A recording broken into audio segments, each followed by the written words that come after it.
প্রিয় দর্শক, আমরা আজ আসছি মালয়েশিয়া আর সিঙ্গাপুর বর্ডারের পাশে থেকে। যদি দূরে দেখেন, ওইটা সিঙ্গাপুরের লাইন, সামনে ওইটা হলো বর্ডার। ওই পাশে গাছের জন্য দেখা যাচ্ছে না। এখানে ছুটির দিনে হাজার হাজার মানুষ ঘুরতে আসে। জায়গাটা আসলে খুব সুন্দর একটা জায়গা। দেখেন, এ পাশে যদি দেখায়, এ পাশেও অনেক লোকজন আছে। একটু পরে আরো লোকজন আসবে এখানে।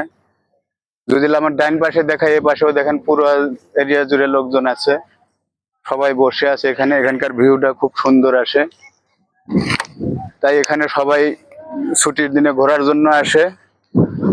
আমরাও আসলাম আজ ঈদের ছুটির জন্য।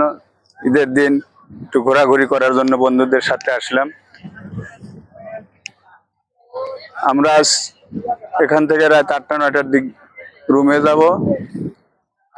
ওই পাশে যদি দেখাতে দেখেন, ট্রেন লাইন দেখা যায়। ওই পাশে সিঙ্গাপুর নিয়ে সরাসরি ট্রেন মালয়েশিয়াতে আসে। এদিকে যদি একটু জুম করে দেখাইতে, এখানে জুম করে দেখাও যে ওখানে সব মালয়েশিয়ান লোকজন ওই পাশ দিয়ে পার হয়, বর্ডার আর কি। আজকের মতো এই পর্যন্তই। আসসালামু আলাইকুম।